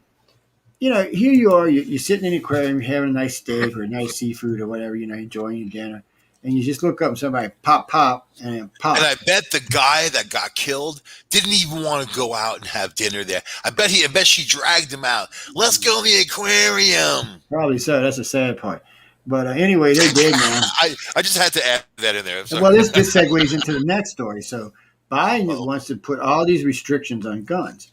Well, okay, Biden, and Uncle Biden, don't take this the wrong way, okay, man? You're a little crazy cracker, but look, the violence isn't in the states where the guns are. All right, the red states don't have this kind of violent gun violence. They just don't. Neither do purple states. The states that have it is Illinois, New York, California. These are in Illinois, New York. These are blue states, California. and these three states we're talking about have the strictest gun laws in the country. I mean, you can't even put more than 7 rounds out in California. It's hard. You got to go through a damn background check to buy ammo out there. Yep. So why? So, because it's all about illegal guns, and they never want to go after illegal guns. They never say a word about illegal guns. They want to go after legal gun owners. There's 47 states that are going to get extremely pissed if you try to get into their guns. Just leave the guns alone. I agree with background check. Every gun I've bought up had to have background check. This one took about an hour to get me checked. I got news for you, man. Upstate New York, there's gun clubs all over the place. People love their guns. There's hunters here. There's all that too. I mean, even on Long Island, So and I know a lot of Democrats who love their guns. I know people in Vermont that love their guns. So look at Vermont and Maine and Mass and all. They're gun-toting freaks up there. And they got open carry in states like that. They don't want to get rid of their guns either. But if they want to go after the loopholes like the gun shows, right, and the fact that a lot of states don't require much paperwork, sometimes none, for you to buy not handguns but rifles, but now like most states are saying, like, you go to a gun show. You still have to get the paperwork. You have to go to a gun dealer and get the paperwork, and then they have to broker the deal for you. So it's doing stuff like that, trying to keep guns out. It's kind of strange the way all that works. Now, by the way, Zach, I open carry a lot. But illegal guns you can get anytime, any day, any night, any price. You can go right now in the city of New Orleans. There's 2 neighborhoods. You can go walk down right down, and if you got a handful of cash, you say, "Hey, look, I need a gun." They say, "What kind?"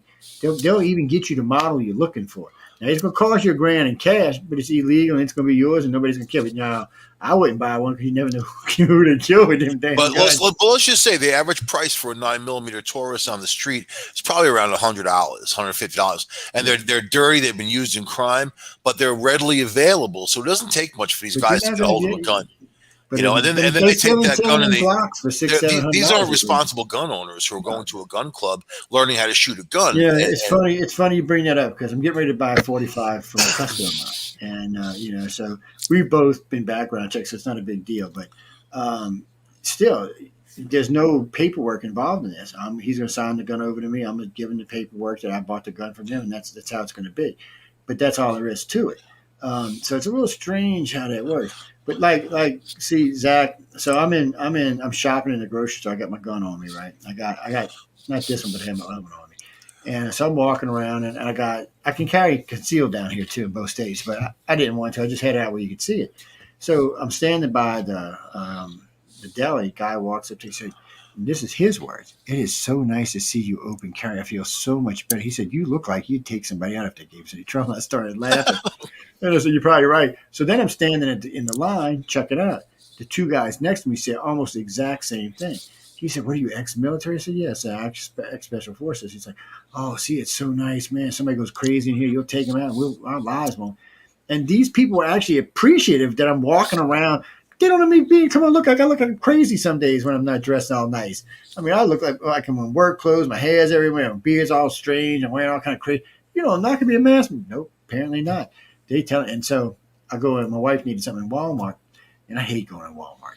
I just don't like the place. So, and at Walmart, I'm not hating on you. I'm sure there's a lot of people who love you. I'm just not a big fan.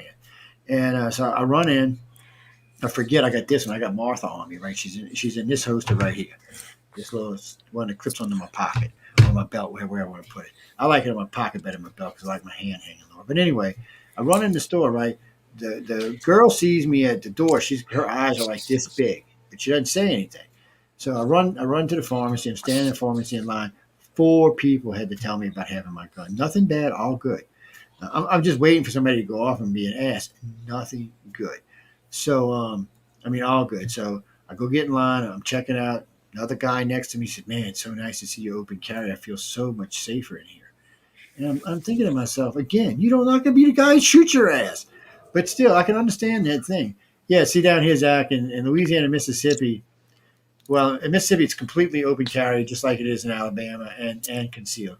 Louisiana, you have to have a permit for concealed, but since I was ex-Navy and Special Forces, I don't have to be. Hey, Sean, what's up? You know, it was messed up though. Like I was watching a video earlier about a guy walking through some towny park in Ohio, where it's open carry state, right? Open carry is okay, but he had like all these guns, and he dressed up in the military gear, and what he did was scare the crap out of people there. I mean, they don't know he's making some statement. They don't know he's like Second Amendment test. And here come 9 cops. They were all very professional, handled it professionally, but that's the type of stuff that scares the crap out of people. Or people, you shouldn't be looking like I went in the bank a week before last. I was almost in the bank when I realized I had my gun in the holster. So I went back and put it in the car, but the holster was still on me. And the branch manager is a good friend of mine. She goes, "What's that for? To hold your phone?" I said, "No." I said, "That's to hold Martha. She's out in the car." She said, "Martha?" I said, "Yeah, my 9mm." And she's like, "Oh, thank God, because you can't bring it in." I said, "No, I'm not going to bring it in here. I know better." Well, a couple of months ago, I'm in the casino. I had my 380. I mean, my 380 is only about yay big. You can't always see the little baby. And I got 2 of them. I got them from my wife, really. So I got it tucked in my back and the host in the back. I didn't even think about it the whole time I'm there. So I'm sitting down and go gambling, and I felt this thing jig me in the back, and I realized I'm carrying this damn thing. Well, you can go to jail for bringing a gun in a casino. It is highly illegal down here. So I'm kind of, after that, I got my chest out, trying to keep the shirt tucked, walking out the door real fast to go put it in the car. I've done that about 3 times. And you got to be aware of, like, Linda had my coat on one day, and I had a little 25 that I gave to a friend. I mean, come on, it's a pop gun. I mean, if you shoot somebody, it would probably even bounce off their ass. But I had it inside the coat pocket. So I went to hug her, and I put my hands in the coat pocket, and I realized the damn gun was in it, so I had to go bring it to the car. Because, I just don't want to get caught in a casino with a gun because you will get in trouble. So, but I walked in the hotel in Vicksburg. It's on my side. The guy's like, "Oh, man, that's nice. Can I look at it?" I said, "Nope." He's like, "What?" I said, "You can look at it like this, but you can't touch it now." And I don't know, you might be me. I mean, anytime I hand a gun, I drop the clip out of anyway. But you know what? The handgun market has really steered towards women these days. Because like you mentioned, the 25, the 25 was very popular for a long time because it's so small. But now you have 9mm. You even have 45s, the size of the 25. Right now, very, very small in your hand. And then there's pink. They have pink guns, and they have like all kinds of things customized for women. Do. So, ladies and gentlemen, in case you didn't know this, don't matter what company makes them. So like we'll use Glock because people know it. So you can get a Glock, a 9mm, or 45 about this big, easy to conceal. That's a small one. Then they got a mid-size and they got a large one. Mine's a large one. My son carries a mid-size. It doesn't matter. They're both very accurate guns, mid-size, small or large. Just they're easier to conceal when they're small or mid-size, and that's why people buy them. Yeah, large is kind of bulky, could be heavy. Yeah. I mean, the animal's going to be the same. Yeah. That's why this one is open carry. And the only real difference is that it goes by clip. So the small one's going to hold about 7 or 8. The medium size is going to hold anywhere from 17 to 19. Well, anywhere from 15 to 17. The large is going to hold anywhere from 19 to 25. You see now in New York, that's like so illegal. Yeah, the people are restricted to 7 rounds in your magazine. Even a rifle, man, 7 rounds. Now you look at this one. It's a 20 round. Unless you're at the range. If you're at the range, you can do the 10 rounds. Yeah, this is a 21 round. If you're law enforcement, you can use the bigger magazines. But so that's a 21 round. I actually have 34 round clips for it. Those are really for the range, or if you're out somewhere, you just want to go pop off some rounds. Or you know what? It's nice because you don't have to reload as much. Especially if you're target shooting, man. It's kind of nice having that capacity. So you guys see what happens when we get on Biden and his gun laws. I used to love Beretta, man. Beretta is beautiful. Oh, I still love a Beretta, man. They really do. Now, this was from earlier, which we didn't get into. This was citing the rise of the Delta variant in Los Angeles and in Las Vegas. And if you see right next to it, you'll see it says Michael Angley predicts this 3 weeks in advance. I put that in there because I want people to realize what we were talking about. Now, we're going to move on to this next one. The worst speech of Biden's presidency, opinion by Peter Bergen, CNN national security analyst. He's basically bitching about the speech, the excuses that Biden's using to withdraw from Afghanistan. Now, if y'all have been paying attention to Afghanistan, the Taliban's making swift moves in there because Biden don't know what he's doing. Now, we're not going to have all the troops out to August 31, but he's not doing it right. See, Trump had made a deal with the Taliban, and he was setting up a treaty with the Taliban. Right. Well, Biden's not going to honor the treaty. So the Taliban's like, screw you. You're not going to honor the treaty. Then we're going to go just take the AFO. And now we got China trying to cut deals with the Taliban. Now, all of a sudden, our Pentagon's like, whoa, wait, what are we doing? Should we go back? Well, Biden's not going to go back. Did you see the Taliban just seized a whole bunch of our equipment, U.S. tanks and all that, and right from the Afghan forces? They just went in and took it. The Afghan forces have no heart to fight. No, they don't. You see, Haiti. Haiti today asked the president to send troops down to Haiti because somebody assassinated their president, and now they're trying to screw up the infrastructure, so they want us to send troops there. I'm thinking, man, look, if we're going to be the world's policemen, which I don't mind if we are, we need to start getting something out of it. I mean, we need to get like free oil or something. When we took over Iraq, the oil prices went down because we would say, hey, that's opium. We got opium out of the deal. That's when the opium went nuts. People, it's everywhere, right? Heroin and all of this stuff. I mean, think about it. From the time that we invaded Afghanistan. Yeah, so according to this, it was his ill-considered, hasty withdrawal from Afghanistan remarks. He called them the straw men, littered with false assertions. So he's saying everything that Biden was saying about this was a lie, which was true. Biden made a lot of lies about why we were getting out of Afghanistan. And then the other day, an Associated Press reporter tore up, what's her name? What's the redheaded bitch's name again? Saki. You hate saying that. I like to drink sake, so I think it in my head. Saki. So anyway. Saki. Think of Saki. Don't even go there. Just don't even go there. Just crazy. Saki. So you'll never forget it now, though. He's tearing her ass up about. First, he's tearing her ass up because she goes, well, the Republicans want to, they want to defund the police. Everybody in the room, you could hear the whole room actually went silent. I've never heard the press room go silent before. The whole press room went like. I never heard of one Republican ever say, let's defund the police. And right now, again, you can see it all over our country, defund the police by the Democrats. That day, 3 more Democrats came out and said defund the police. Now the problem is, like Littlefoot found out, it doesn't work. People are dying in her city now. What was she blaming the 3 states around her for guns coming into her area? I mean, come on. No, Littlefoot, you've got the most restrictive laws in the country for gun violence, for guns, and you're getting people killed left and right.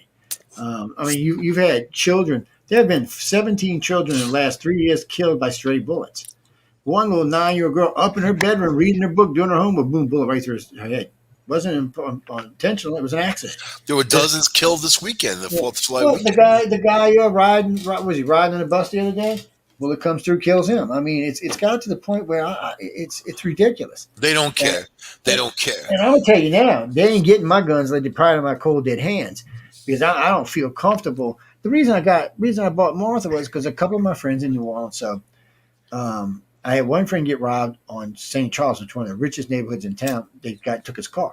I had another one on 3 of them lost their cars. 3 got carjacked. One guy's driving home. He owns a nightclub. He closed his nightclub. He's driving home. Just counted up his cash. He thought somebody's trying to steal his cash. No, somebody just took a random shot at interstate, hit him in the shoulder. He drove himself to the hospital. Lucky bastard. He didn't get worse.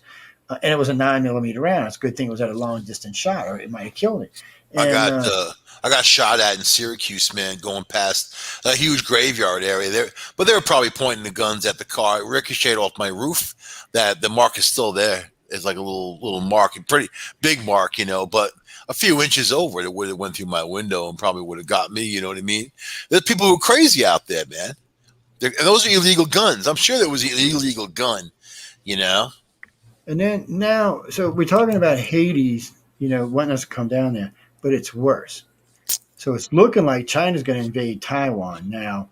Looks like technically, we don't have a defense treaty with Taiwan, technically, but we have an unofficial one with them. The Constitution says we have to protect them, man. The way they set it up, so I don't know how that really comes about. But so I don't know how Biden's going to do this, but if they go invade Taiwan, we're going to probably get involved in this. And China, I laughed the other day. This is so funny to me. This is Xi Jinping threatening the United States. Oh, we got a bigger navy. We got this. We got this. His own admiral. He had 2 admirals and 1 general defect to Britain. So did Russia, by the way. So his admirals the other day on TV stood laughing after he said, really? He said, that paper navy you got? He said, that's one of the reasons I left. You wouldn't build a real one.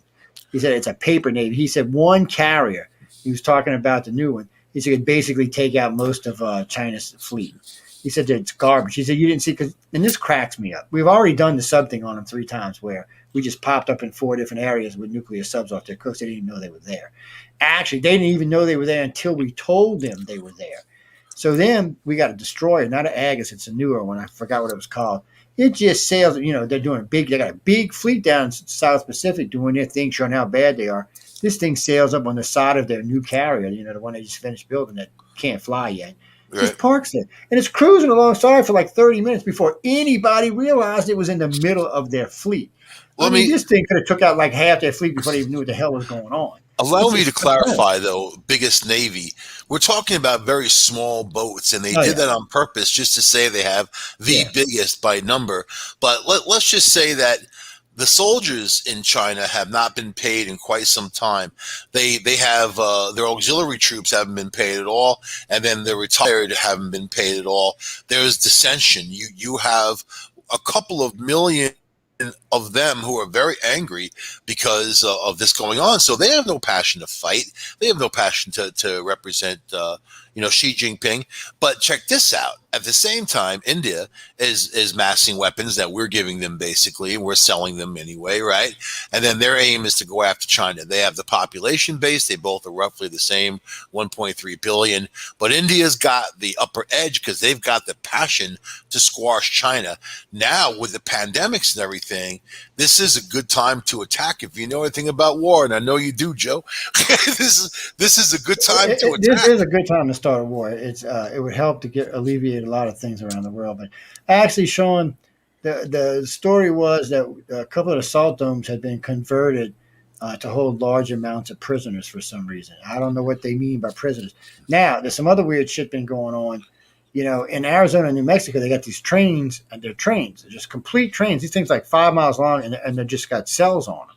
They look like 2x2 cells, and open air cells, by the way. Don't know what they for. They've been around for about a decade now, maybe longer.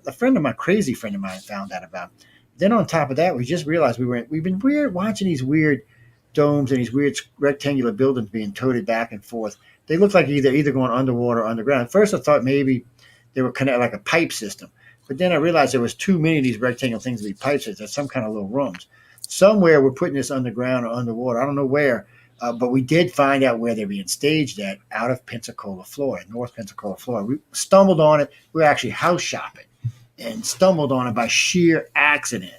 Let's go back to the final years of Obama's administration, where the Army was actually doing combat warfare training exercises here in the United States.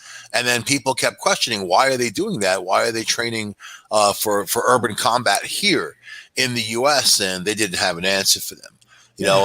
Things got really crazy during that time, and it seems like they were setting something up. That's what it feels like. A little secret for y'all: the majority of military comes from the heartland in the South. They will never turn on their own. It's not like trying to get people, like if you had a bunch of people from up north turn on the South, that might be different, but the Southerners are not going to turn on each other. They're all individual Americans. They would actually go after the military first. So. Yeah, they all believe in something, and people aren't as brainwashed as they used to be. It's one of the reasons people don't know this, but there's 3 states down here where almost all of the top secret shit is done, and the reason why is these people don't turn for anything, not even for money. It's for some reason California people have a lot of problems with selling off secrets. The Southerners don't. They're very patriotic. That's not what they do. But you can't discount psychological warfare, because that's where it all starts. You can't and then, all you have to do is cause a slight amount of doubt in a soldier's mind, and then you've won the war. You know what I mean? Chris, you want to know how I found that out? I was working for Lockheed. I was doing some technical electronic. I was actually not supervisor. It's consultation on some of the electronics they were doing. And it was funny because I asked the guy. He said, "No." I said, "Why do you have so many facilities down here?" And that's when he told me.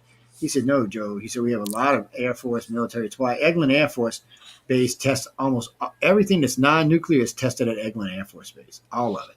And then there's 4 or 5 big Navy bases down here. And come to tell you, if you look where all the ships are built, it's from Virginia down and around the coast. That's where almost the majority of them are built at. There's a few out in California, but not many. And almost all the big technicals, the really top secret stuff is built down here. And there's reasons for it, but there's more reasons than just that for it. One, we have deep sea access, and we have protected harbors because it's the Gulf of Mexico is protected. So you have to get into the Gulf. The only way you're going to get something in the Gulf would be a submarine. You're not going to sail any ships into the Gulf without being seen. It's highly unlikely you even may get a submarine into the Gulf without being seen. But still, it's just different than being open like the Pacific and the But there's Cuba right there, man. And we ain't worried about Cuba. We don't took Cuba over. We just ain't told nobody yet. There's But Cuba. didn't you know Obama conquered Cuba? Didn't you hear that, man? I thought I told you. Obama was down there sucking baseballs and smoking cigars. Oh, sorry. Sucking cigars and playing baseball. I got that backwards. It's weird, Sean. There's a lot of weird stuff been going on down here and a lot of stuff been moving around and stuff. But I'll tell you this. I always know when something's coming. There's 2 reasons why. Right now, I live in between 3 military bases. So anytime anything's going on, 3 big military bases. Anytime it's going on, they start flying shit all over the place. Oh, yeah. You'll start seeing these big cargo planes. But more than that, the fighters start flying all over, start doing practice runs and all. Then you know. When you see that, you know within 30 days to 60 days, there's something going down. And it kind of bugs me sometimes. But lately, they all been really laid back. You do see patrols running and stuff like that.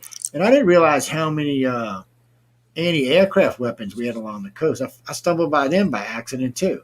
Well, you don't know. If you go drive around D.C., there's actually missile bases, or not missile bases, but missile launchers stationed in strategic places around D.C. Oh, yeah.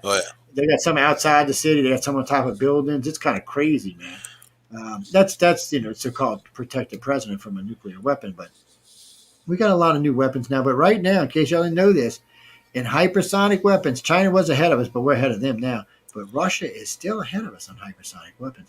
The problem is they can't build that many of them. Well, we're going to build tons of them. And if y'all didn't watch, we sent this new program to Israel. Israel just used it on whoever they're fighting with over there, Hamas.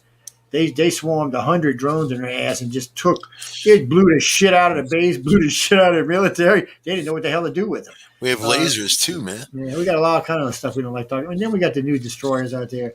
The Zimwald says the Zimwald alone, when it's got its railguns attached, which it doesn't have right now, but it only takes a day to put them on. But the Zimwald said it can actually sit 40 miles from China's Navy and just cut their ships in half without ever getting inside a missile range. Hey, Jay, what's up, babe? It's interesting, but while I was in the military, I got my marksman, my snipers, and my sharpshooters badge, which is hard to do, people. There's only a handful of people in the country even get all 3. It's not an easy thing to do. You have to qualify at 3 different distances with 3 different rifles in all 3 of them. So the first one I qualified was with the M14 at 100, 200, and 400 yards. You got to get all 20. You got to go through the center. You can't be off to the side or off to the right. You're not a sniper if you ain't hitting the center, man. That's how it works. M16 I qualified with, which the M16 is kind of a sloppy gun. I hate to say that, but it is kind of a sloppy feeling gun. They didn't like it, man, when they introduced them. They kept blowing up in people's faces. And then the materials. They were crazy. Yeah, and they're not like the Colt. It was made by Colt, and they kept reverting back to their M1s because they were more reliable. Yeah, M1 carbine's a beast. But then they gave me I would call it a 30-06. It's actually a bigger round than a 30-06. So this is a true sniper's rifle. This damn rifle, the first time I shot it, it blew the whole red target out of the damn thing. It was like, shit, what am I shooting here? This gun will shoot 2 miles. 2 miles. I'm thinking, how the hell? So I'm trying to figure this out. You're talking about the 308? 308 by 51. It's a NATO round, man. That's a big round. It's a big round. So I'm sitting there at 500 yards with this thing. It's so easy to shoot the gun. They got an inside recoil in it, so it doesn't have any kick. So you're just sitting there, and it's got a tripod if you want to use it. So you just sit there, pow, pow, pow. It's like shooting butter. I fucking loved it. But you know what? Most of the guys in the gun couldn't even shoot the damn thing. They were off, missing targets all over. I love the gun. And all 3 targets, 20 for 20 for 20 for 20, 20 for 20. I swear, the first job I was offered when I got home, New Orleans police called me and said, "We need a sniper." I said, "It ain't me." He's like, "Yeah, no, your shots in pickle. We'll pay you $80,000." I said, "Dude, I don't want to kill people, and I don't." I did it because I'm a coon-ass country boy who liked to go hunting when I was young, and we used to have contests who could shoot the deer through the heart. I mean, that's just how I learned to shoot. And I learned to shoot several different rifles and several different shotguns. It's just how I grew up. It wasn't anything special. It wasn't even special forces training. It was just the way I grew up and the way I was taught. My grandpa served. My grandpa served as a sniper in the military in World War II.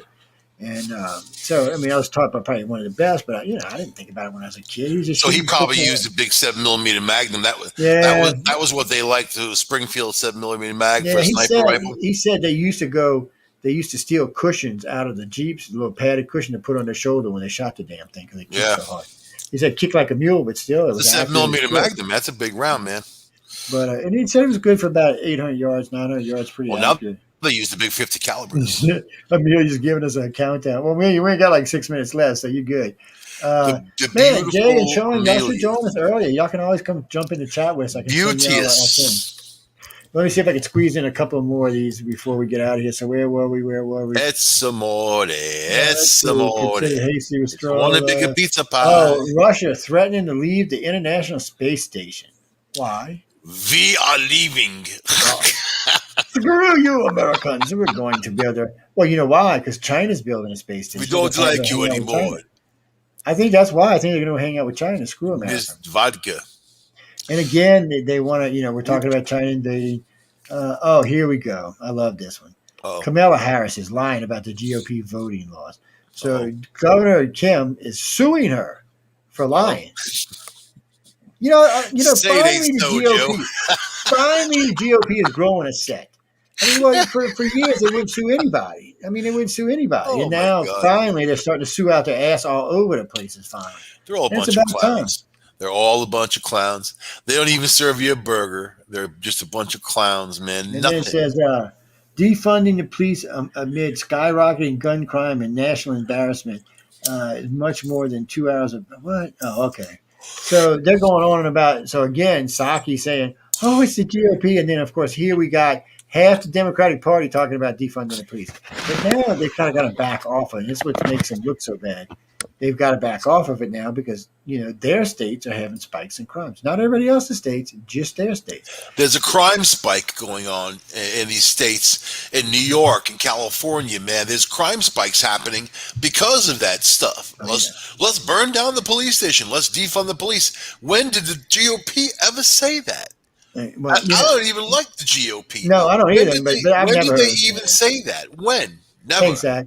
But it's funny because it was what was it? Oh, so a friend of mine was telling me how great the Democrats are. I said, is that really true? He said, yes. I said, then why are they abandoning their states by the millions? I said, New York and California lost 2.5 million. That's 5 million that left y'all. I said, we ain't going to talk about what's going on in Illinois or any other states. I said, in this year alone, almost 10 million Dems moved out of 7 blue states. That's it. Yeah, man, really. And it was so funny. I love the Texas governor. He goes, okay, we'll take you liberal bastards into our state, but you got to live in Austin. I was like, yeah, that's right. So y'all can't change the voting here. Y'all got to live in Austin, which is probably the best place for them. And by the way, people, I'm not hating on Austin. Austin is a nice city. It's a clean city. It's well ran. It's well put together. It's probably the only liberal city I've ever seen that actually is got its shit together. And that's because it's a college town. But it's got a great place to party. Got great food, great entertainment. So it's a good place for them to go. But I know we got to get out of here. Michael, anything else before we get out of here? Y'all be sure to catch Michael on Tuesday and Thursday. Excuse me. Watch out for those militias out there. You had the Moorish guys that got caught in Massachusetts, a whole bunch of them heavily armed. I mean, you got a lot of people who are losing it, man. There are a lot of people, all types, not just one type, but they're losing it. And Jay and Sean, remember, guys, if y'all want to come hang out with Michael and I, y'all can come out. Just let me know when you're in the room. If you want to hang out, I'll send y'all a code. Well, we've changed the format of this show somewhat, and I'll get into that on another show. But because it shows up for war, we really kind of changed the format of it, and we're looking for a third or a fourth that fits in with us too. We had Gregory Miller used to hang out with it, but his wife beat the shit out of him, so he can't come out and play no more. But before that, it was a great trio. So we're looking. We really want to balance out the show. We do a lot of news. You can hear what we're talking about. We're doing real news. We're not doing bullshit news. Everything we've talked about tonight is serious news. We're just presenting it differently than Fox or than NBC would present it. We're just giving you the news and how we feel that it's going to change the country. We use facts. That's the difference. Yes, and if you notice, we're usually right on what we're talking about. There's not a lot of dissension between the two of us because we take our respected sides because we know what we're talking about. And just like when we were talking about the mad cow disease the other day, I just deferred to him on this because that's the way you should do it. And we go back and forth. We know a lot between us. There's more than 100 years of experience between us. And if we bring anybody else, it's great. So that's freaking old, man. That's old. Now I feel ancient. Ancient. When we got 140 years experience, then we can say we're ancient. My back hurts. But we had a great crowd tonight. I think quite a few people listening tonight. Where's Mike Kane? What do you mean we had a sexy audience? Of course we have. I'm always sexy. I don't know what the hell you talking about. Sexy, baby. See, I was lucky. My daddy taught me something. When he's in his 70s, women used to flock. I never could figure out these old, bald, gray. How the hell had all these women chasing him around? Because he was a pimp? Because he was sexy, baby. Was he pimp? He had a lot of chasing him. Usually women hanging around. But it was great, and it was always fun to watch. And just because my mom would not put up with that shit. By the way, she's like, well, you know what? Sometimes people have the Kavorka, man. You got the Kavorka. Your dad probably had the Kavorka. Women flock to that. You know how crazy women flock to me? Because I got the Kavorka too, man. They see the crazy Kavorka. like a moth to a flame. But on that note, ladies and gentlemen, we're going to check out because we got another show coming up behind us. But I want to thank everyone for tuning into the Centralist again. Remember to catch us. We'll be back on Monday with the Paranormal Show. It's only going to be there for a few weeks. It's going to be, excuse me. Uh-oh. It's going to be flip-flopping with this one starting in I think August. Anyway, like the middle of August. We have a new show coming on the network. I'm not going to announce them until it's actually official. I discussed it with the potential host. They're supposed to be sending me over the information. So if it is on queue, it will start on August 2nd. So we're always looking for good hosts. We're always looking for good talent. We got a lot of friends out there. We've been around a long, long time, longer than neither one of us want to admit to. Someone's texting you, man. Yes, I've been getting text all night. It's probably Amelia, like, hurry up, you can't put me on here. I've been getting texted all night. I've been getting questions texted to me all night. And again, people, you can join us in the chat room. You don't have to text me on my phone, or you don't have to hit me on Pal Talk either. But on that note, good night and stay tuned. See you guys later, babies. Bye. Bum bum.